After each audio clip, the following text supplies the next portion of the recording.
여호와께서 큰 바람을 바다 위에 내리심에 바다 가운데 큰 폭풍이 일어나 배가 거의 깨지게 된지라. 타공들이 두려워하여 각각 자기의 신을 부르고 또 배를 가볍게 하려고 그 가운데 물건들을 바다에 던지니라. 그러나 요나는 배 밑층에 내려가서 누워 깊이 잠이 든지라. 선장이 그에게 가서 이르되 자는 자여 어찌함이냐, 일어나서 내 하나님께 구하라. 혹시 하나님이 우리를 생각하사 망하지 아니하게 하시니라 하니라. 그들이 서로 이르되 자, 우리가 제비를 뽑아 이 재앙이 누구로 말미암아 우리에게 임하였나 알아보자 하고 곧 제비를 뽑으니 제비가 요나에게 뽑힌지라. 무리가 그에게 이르되 청하건대 이 재앙이 누구 때문에 우리에게 임하였는가 말하라. 내 생업이 무엇이며 내가 어디서 왔으며 내 나라가 어디며 어느 민족에 속하였느냐 하니 그가 대답하되 나는 히브리 사람이요 바다와 육지를 지으신 하늘의 하나님 여호와를 경외하는 자로라 하고 자기가 여호와의 얼굴을 피함인 줄을 그들에게 말하였으므로 무리가 알고 심히 두려워하여 이르되 내가 어찌하여 그렇게 행하였느냐 하니라. 아멘. 옆에 분과 인사 나누시겠습니다. 주님과 함께 담장을 넘겠습니다. 이 시간 우리 또 가슴에 같이 손 얹고 하나님 앞에 절 따라 고백하며 또 새벽 말씀을 나누었으면 좋겠습니다. 담장을 넘어오신 주님을 닮기 원합니다. 담장을 넘어오신 주님을 닮기 원합니다. 나의 담장을 넘어 사랑이 흘러가게 하옵소서. 나의 담장을 넘어 사랑이 흘러가게 하옵소서. 교회의 담장을 넘어 복음이 전해지게 하옵소서. 교회의 담장을 넘어 복음이 전해지게 하옵소서. 담장을 넘는 우리 충일교회 되게 하옵소서. 담장을 넘는 우리 충일교회 되게 하옵소서. 아멘. 얼마 전에 알고 지냈던 한 집사님을 만나서 잠시 이야기를 나눈 적이 있습니다. 또 충주로 여행을 오셔서 또 같이 저녁에 만나 잠깐 이야기를 나누었습니다. 자신의 둘째 아들이 고등학교의 사이클 선수로 선수 생활을 하고 있습니다. 원래 공부하던 아들이었는데 갑작스럽게 사이클 선수가 하고 싶다고 했던 아들 때문에 걱정을 많이 하고 있었지만 그래도 또 학교에 들어간 이후에 실력이 점점 좋아지고 여러 시합에서 점점 등수가 올라가는 아들을 보면서 흐뭇해하고 있습니다. 얼마 전에는 이 사이클 국가대표 상비군까지 선발이 되었습니다. 우리가 보기에는 그것만으로도 야, 대단하다, 대견하다라는 생각이 듭니다. 어린 나이에 벌써 그렇게 상비군까지 되고 이제 조금만 참고 노력하면 이제 더 많은 것을 이룰 것 같은 그런 기대감도 들게 됩니다. 그런데 이 아들이 이 상비군 훈련에 참가하고 돌아오고 나니까 도리어 더 실망으로 가득 차서 돌아왔다고 합니다. 왜냐하면 그곳에 갔더니 야, 우리나라에 자전거 잘 타는 사이클 잘 타는 선수들이 이렇게 많아? 학교에서 혼자 자전거 탈 때는 그냥 자기가 제일 잘 타는 줄 알았는데 막상 상비군 훈련소에 들어갔더니 자기보다 잘 타는 사람들이 너무 많다는 것을 실감했기 때문에 그렇습니다. 이상하게 우리는 올라가면 올라갈수록 벽이 없어지고 낮아져야 되는데 이상하게 올라가면 올라갈수록 도리어 벽이 더 높아집니다. 동네 축구를 할 때는 내가 축구를 제일 잘하는 줄 아는데 막상 축구팀에 들어가 보면 잘하는 친구들이 너무 많다는 것을 금방 알게 됩니다. 상비군에 들어가 보면 야, 내 실력 아무것도 아니네? 실망을 하게 되고요. 프로팀에 들어가 보면 야, 나는 도대체 언제 저렇게 할 수 있을까? 좌절감이 찾아옵니다.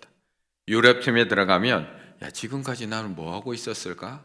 라는 절망감이 찾아옵니다. 이처럼 시간이 지나면 점점 낮아져야 하는 담장들이 점점 더 높게 느껴질 때가 있습니다. 회사만 들어가면 이 높은 장벽 뚫고 회사만 들어가면 그런데 더 높은 장벽이 우리를 기다립니다. 야, 이쪽으로 가면 담장이 없겠지, 이쪽으로 가면 담장이 낮겠지라고 하고 가는데 도리어 더 높은 담장들이 기다리고 있는 것을 보게 됩니다. 4절의 말씀을 같이 읽어보겠습니다. 4절입니다. 여호와께서 큰 바람을 바다 위에 내리심에 바다 가운데에 큰 폭풍이 일어나 배가 거의 깨지게 된지라. 아멘. 사실 우리는 하나님의 명령, 너는 일어나서 저 큰 성읍 니느웨로 가서 향하여 외치라 라고 하는 이 하나님의 명령이 별로 어려운 명령 같아 보이지 않습니다. 선지자 요나에게 이 정도 명령에도 하나 순종하지 못하나 싶습니다. 하지만 요나에게 이 니느웨의 벽은 너무나 높은 벽입니다. 이것은 물리적 높이가 아니라 심리적 높이입니다. 어제도 말씀드렸듯이 자기의 나라를 공격해오는 이방 나라, 괴롭히는 나라, 끊임없이 침범해서 빼앗아가고 수탈해가는 나라, 가족을 끌고 가서 죽인 잔인한 나라, 그것을 몸소 겪었던 요나, 북쪽 갈릴리 지방에 살았던 요나에게, 민족주의자인 요나에게 이 벽은 너무나 높은 벽입니다. 제국 아수르가 커지는 것은 이스라엘에게 가장 큰 위협이 되는 일입니다. 그런데 하나님께서는 요나에게 그곳에 가서 너희의 악독이 하나님의 얼굴까지 차올랐다라고 경고해 주라고 외치라는 겁니다. 조심하라고요. 아니나 다를까 결국 북이스라엘은 역사상 몇십 년 후에 결국 아수르에 의해서 멸망당하고 맙니다. 일본이 다른 나라에게 그렇게 큰 담장이 있는 나라가 아닙니다. 그런데 우리에게는 너무나 심리적으로 큰 높은 담장인 것처럼 요나에게 아수르는 너무나 높은 담장입니다. 그래서 하나님께서 요나에게 명령하실 때 이 아수르의 수도 니느웨를 항상 이렇게 지칭하십니다. 너는 일어나 저 큰 성읍 니느웨, 저 큰 성읍 니느웨에 가서 라고 항상 니느웨 앞에는 큰 성읍이라는 수식어를 붙여줍니다. 맞습니다. 니느웨는 당시로 볼 때 아주 큰 성읍이었습니다. 고고학자들은 1842년에 이 거대한 니느웨시의 잔해를 발견하게 됩니다. 그런데 그 발급 작업 과정 결과 거대한 궁전의 흔적, 아수르의 이야기를 담은 수천 개의 묘비를 발견합니다. 발굴에 따르면 니느웨시는 약 30m 높이, 요즘으로 쳐도 약 10층 아파트 높이의 그런 성벽을 가지고 있었고요. 그 벽은 아주 두꺼워서 이거는 뭐 주석마다 사전마다 좀 차이가 있습니다. 어떤 책에는 3대 정도 지나갔다. 또 이 비전 성경 사전에는 4대 정도의 전차가 지나갔다라고 이야기하지만 결국 아주 두꺼웠다는 겁니다. 또 성벽에는 수백 개의 탑이 있었는데요. 어떤 책에는 1,500개의 탑이 있었다라고 할 정도로 많은 탑들이 있을 큰 성벽 둘레를 가지고 있었고 또 넓이 42m, 깊이 18m의 호수가 그를 둘러 있었다라고 이야기를 합니다. 이런 적대국에 있던 큰 성읍 무너져야 할까요? 잘 지켜져야 할까요? 이런 침략국에 있는 큰 성읍 하나님의 심판으로 사라져야 할까요? 하나님의 은혜 가운데 더 견고해져야 할까요? 그래서 요나에게 니느웨는 너무 커서 넘지 못할 큰 담장이기도 했지만 그보다는 넘고 싶지 않은, 망하길 바라는, 무너져 내리길 바라는 큰 담장이었습니다. 그래서 요나는 어제 하나님의 얼굴을 피해서 도망갑니다. 큰 성읍, 넘고 싶지 않은 이 큰 담장을 피해서 도망갑니다. 그렇다면 이제는 큰 담장 사라져야 되는 것 아닐까? 이제는 나지막한 담장, 넘기 쉬운 담장 만나야 되는 건 아닐까? 아니면 이제는 아무 담장 없는 평탄한 길, 뻥 뚫린 길, 안전한 길로 가야 하는 것 아닐까? 그런데 여호와의 얼굴을 피해서 다시스로 가는 배에 올랐던 요나는 또 다른 담장을 만납니다. 또 다른 담장. 4절 말씀 같이 한번 읽어볼까요? 4절입니다. 여호와께서 큰 바람을 바다 위에 내리시매 바다 가운데 큰 폭풍이 일어나 배가 거의 깨지게 된지라. 아멘. 큰 성읍을 피해 갔는데 큰 성읍을 피해서 다시스로 도망가는데 큰 바람을 만나고요. 큰 폭풍을 만납니다. 나중에 읽어보시면 알지만 17절에는 큰 물고기까지 만나게 됩니다. 계속 큰 것만 만납니다. 하나님은 요나에게 왜 이렇게 큰 담장을 계속 만나게 하시는 걸까요? 큰 성읍 피해서 도망갔으면 이제 큰 것들은 안 만나고 그냥 나지막한 것 만나든지 아니면 평탄한 길 가야 되는데 왜 우리는 큰 담장 앞에 있어서 피해 가려고 하는데 또 큰 놈이 만나고 또 큰 폭풍이 찾아오고 또 큰 바람을 우리는 만나게 되는 걸까? 이쪽으로 가면 그 담장 피해 갈 줄 알았는데, 이쪽으로 가면 그 사람 안 만날 줄 알았는데 더한 사람이 나를 기다리고 있습니다. 왜 그런 걸까? 5절의 말씀 같이 읽습니다. 5절입니다. 사공들이 두려워하여 각각 자기의 신을 부르고 또 배를 가볍게 하려고 그 가운데 물건들을 바다에 던지니라. 그러나 요나는 배 밑층에 내려가서 누워 깊이 잠이 든지라. 아멘. 저희 아들이 어렸을 때는 저를 보면서 아빠는 왜 이렇게 키가 커?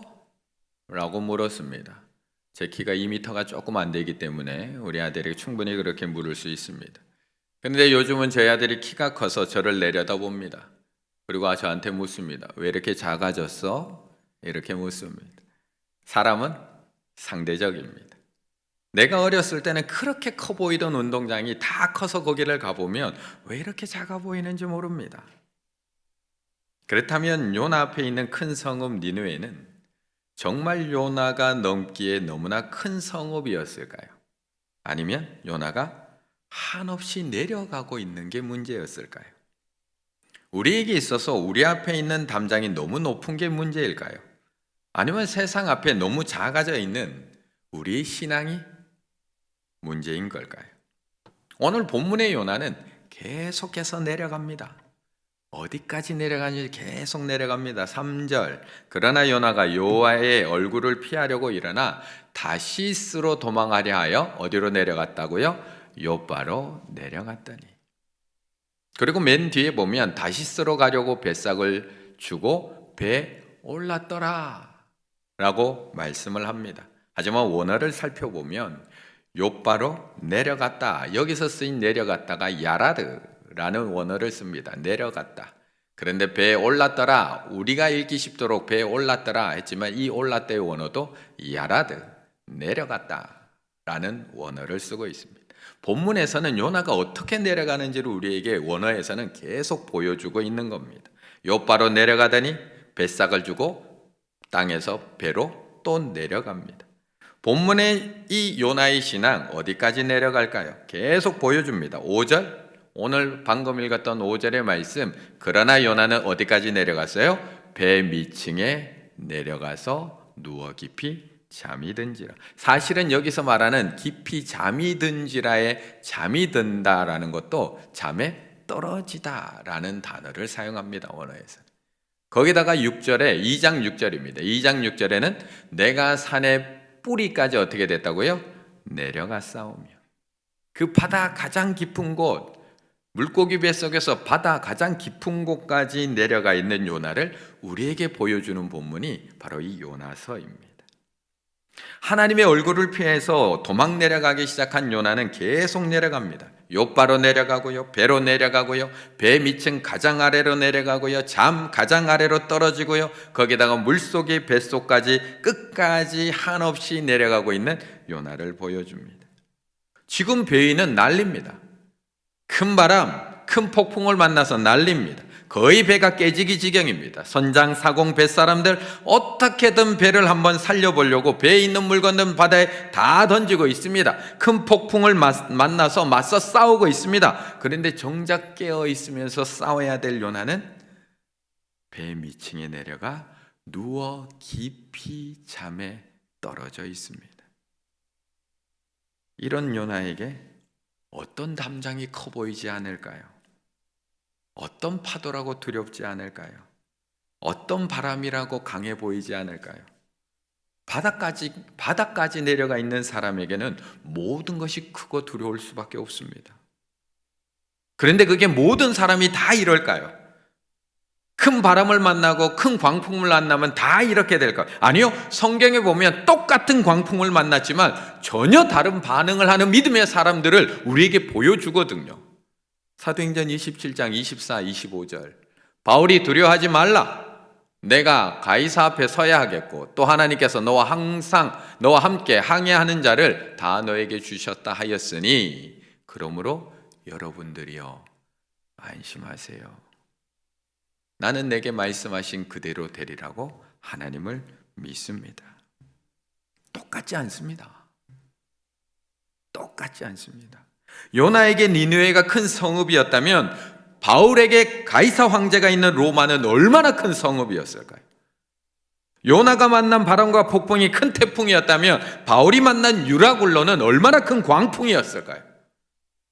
그런데 바울은 잠들지 않고요, 그들 한가운데 서 있습니다. 요나 때와 별반 다르지 않습니다. 첫날에 광풍 앞에 배가 쫓겨갑니다. 둘째 날 사공들이 진 바다에 다 풀어서 던집니다. 셋째 날 배 기구들까지 다 떼어서 바다에 번집니다. 여러 날 동안 해 별도 보이지 않고 구원의 여망마저 사라집니다. 하지만 바울 내려가지 않습니다. 도리어 그들을 깨우고요, 그들 가운데 서서 외쳐주거든요. 여러분이요, 안심하라. 나는 내게 말씀하신 그대로 되리라고 하나님을 믿노라. 지금 이 세상을 큰 광풍 만났다, 태풍 만났다고 이야기합니다. 그런데 우리는 누구일까요? 이 광풍의 바다에서 우리는 누구일까요? 요나일까요? 바울일까요? 요나에게 니느웨가 큰 성읍일까요? 아니면 요나의 신랑이 내려가고 있는 것이 문제일까요? 지금 불고 있는 바람이 큰 태풍일까요? 아니면 우리의 믿음이 너무 내려가서 잠들어 버린 걸까요? 우리가 넘어야 할 이 담장이 너무 높은 것일까요? 아니면 코로나 3년 동안 우리의 신앙, 우리의 영적 믿음이 한없이 침체되어 있는 걸까? 7절의 말씀 같이 읽어보겠습니다. 7절입니다. 그들이 서로 이르되 자 우리가 제비를 뽑아 이 재앙이 누구로 말미암아 우리에게 임하였나 알아보자 하고 곧 제비를 뽑으니 제비가 요나에게 뽑힌지라. 아멘. 어제도 우리가 살펴보았지만 요나는 신앙 없던 사람 아닙니다. 선지자로서 지금까지 자신의 역할 잘 감당해온 믿음의 사람. 그의 예언을 통해서 북이스라엘은 그 어느 때보다 강한 나라가 되었고 솔로몬의 영광을 회복하였습니다. 하지만 그것으로 요나의 신앙을 정확하게 알 수 있는 것은 아닙니다. 믿음의 조상 아브라함은 창세기 12장에서부터 하나님의 택하심을 받아서 약속의 땅으로 들어옵니다. 그리고 수많은 사건과 인도하심 속에서 믿음의 사람이 되어갑니다. 하지만 그의 믿음의 확인은 12장에서 그의 믿음이 확인되는 것이 아니라 담장을 만나는 22장에서 그의 믿음은 확인이 됩니다. 창세기 22장, 이제야 내가 하나님을 경외하는 줄을 아노라. 무슨 사건인지 너무 잘 아시죠? 무슨 사건인지. 하나님께서 너의 독자 아들 이삭을 바치라고 하는 사건. 12장부터 22장까지 아브라함이 믿음이 없었나요? 하나님을 믿지 않았나요? 믿었습니다. 믿었기 때문에 본토 친척 아버지의 집을 떠나서 여기까지 왔습니다. 하지만 그것으로 그의 신앙 정확하게 확인할 수 없었다는 겁니다. 그런데 담장 앞에서 아브라함의 신앙은 확인이 됩니다. 하나밖에 없는 독자를 바치라고 하는 그 담장, 믿음의 담장 앞에서 도저히 순종하지 못할 그 믿음의 담장 앞에서 그의 신앙이 부활 신앙인지 아닌지가 확인이 됩니다. 이제야 내가 하나님을 경외하는 줄을 이제 확인해서 알았다. 요나의 신앙, 성전 안에 있을 때 저처럼 엄청 좋아 보입니다. 저도 제가 이렇게 설교하고 있을 때 하나님의 말씀이 임하고 이 말씀을 왕에게 전하고 하나님의 말씀대로 나라가 잘 되고 부강하고 영토가 확장될 때 요나 신앙 너무 좋아 보입니다. 이야, 모두가 대단하다고, 이런 선지자가 없다고 다 칭찬합니다. 하지만 그의 신앙은 오늘 큰 태풍이라는 담장 앞에서 정확하게 확인이 되고 있는 겁니다. 그들이 서로 이르되 자 우리가 제비를 뽑아서 이 재앙이 누구로 말미암아 우리에게 임하였나 한번 알아보자. 우리는 담이 높은 게 자꾸 문제라고 이야기하는데, 저게 원인이라고 이야기하는데, 뭐가 문제인지 한번 알아보자. 내가 내려가 여호와의 낯을 피하여 도망가는 것, 내 신앙이 한없이 내려가서 잠들어 있는 것, 그거 알려주고 있는 겁니다. 그렇다면 우리의 신앙은 어디에서 알 수 있을까요? 우리의 신앙은 어디에서 확인할 수 있을까? 저도 이 자리에 서 있으면 요나만큼이나 신앙 좋아 보입니다. 저도 매주 하나님의 말씀 전하는 이 증거의 자리에 서 있으면 저도 그래도 신앙 좋아 보이지 않나요? 매일 은혜 가운데 살아가는 것 같고 믿음으로만 살아가는 것 같고, 그런데 저의 신앙은 이 자리에서 증명되지 않습니다. 저도 큰 담장 만나봐야지 제 믿음 확인됩니다. 저도 큰 성읍 만나보고 큰 태풍 만나봐야지 제 신앙 확인이 됩니다. 예수님 앞에서 늘 자신의 신앙 큰 소리 치던 제자가 있었습니다. 그는 늘 예수님 앞에서 얘기합니다. 주는 그리스도시요 살아계신 하나님의 아들입니다. 다른 사람 다 버릴지라도 저는 절대 버리지 않습니다. 죽을지언정 예수님 끝까지 쫓아가겠습니다. 그런데 그의 신앙은 그 자리에서 증명된 것이 아니라 대제사장의 뜰에서 신문 받으러 간 예수님 그 기다리는 그 자리 모닥불 앞에서 여인의 요정의 질문 앞에서 그의 신앙은 확인이 됩니다. 베드로가 무릎을 꿇었던 대상이 대제사장이었나요? 서슬 시퍼런 로마 군인 앞에서 베드로의 신앙이 확인이 됐나요? 아니면 십자가 형틀에 매달리는 그 고문 때문에 베드로가 예수님 부인했나요? 아니요. 그렇지 않습니다. 하찮은 계집종 앞에서 거꾸러진 게 베드로입니다. 그는 싸워보지도 못하고 칼을 집어 던지고 무릎 꿇고 말았습니다. 이처럼 우리의 신앙 상태는 담장 앞에서 적나라하게 드러나게 됩니다. 요한복음 6장은 오병이의 사건으로 시작합니다. 떡 5개와 물고기 2마리로 5,000명을 먹이신 사건. 그러자 수많은 무리들이 예수님을 쫓아갑니다. 임금으로 삼고자 합니다. 그런데 예수님께서는 그들 다 보내시고 제자들에게 요한복음 6장 15절에 보면 이럽니다. 그러므로 예수께서 그들이 와서 자기를 억지로 붙들어 임금으로 삼으려는 줄 아시고, 임금으로 삼으려고까지 합니다. 좋을 때 다 예수님 따릅니다. 예수님 없으면 못 살 것처럼 이야기합니다. 신앙 다 좋아 보입니다. 그런데 그렇게 무리가 따르던 무리들이 다 떠나고 나자 예수님께서 6장 후반부에 열광하여 따르던 무리들이 다 떠나고 나서 제자들만 남은 자리에서 십자가를 앞두고 제자들에게 이렇게 묻습니다. 그때부터 그의 제자 중에서 많은 사람들이 다 떠나가고 다시 그와 함께 다니지 아니하더라. 다 떠납니다. 오병이어 때문에 쫓아오던 무리들은 다 떠납니다. 그리고 12제자가 남으니까 이렇게 묻습니다. 너희도 가려느냐? 너희도 가려느냐? 너희도 나와 함께 담장 넘어 가려느냐? 우리의 신앙은 담장 앞에 서봐야지 정확하게 알 수 있습니다. 아브라함의 신앙이 내 아들 내 독자 이삭을 바치는 그 순간 그 담장 앞에서 내가 이제야 내가 하나님을 경외하는 줄을 아노라고 확인되는 것처럼 우리의 신앙도 십자가 앞에 서봐야지 확인이 됩니다. 그래서 십자가를 향해 걸어가시는 예수님이 우리에게 묻는 겁니다. 너희도 가려느냐? 우리 충일의 성도님들 정말 가시겠습니까? 정말 올 한 해 담장 넘어 가시겠습니까? 지금 내 앞에 있는 그 담장 넘어 가시겠습니까? 하나님 앞에 한 걸음 더 나가기를 막고 있는 그 담장 넘어 가시겠습니까? 세상에 사랑을 전하는 그걸 막고 있는 그 담장 하나 넘어 가시겠습니까? 주님 가신 길이라면 끝까지 따라가시겠습니까? 나의 시간 하나 못 드리고 망설이고 있는 우리들인데 정말 당장 넘어가실 수 있겠습니까? 오병이의 현장이 아니라 십자가의 자리까지 따라가실 수 있겠습니까? 나의 소중한 것 달라고 하실 텐데 네가 가장 소중하게 생각하는 시간 나한테 달라고 하실 텐데 담장 넘어가시겠습니까? 때로는 너의 자존심도 버리는 담장 넘어가라고 하실 텐데 주님 따라가시겠습니까? 2023년 담장만 보면서 하나님 너무 높아요. 하나님 너무 높아요.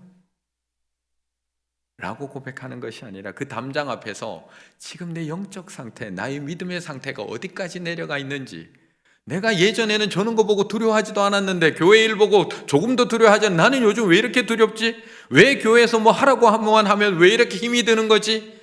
담장이 높은 건가요? 내 신앙이 내려가 있는 걸까요? 사랑을 전하려고 하는데 손이 안 펴집니다. 예전에는 그렇게 잘 줬는데 이제는 그 사랑 나누는 것조차도 두렵습니다. 담장이 높은 건가요? 내 손이 오그러들어 있는 건가요? 담장 앞에서 우리는 확인할 수 있습니다. 나의 영적 상태.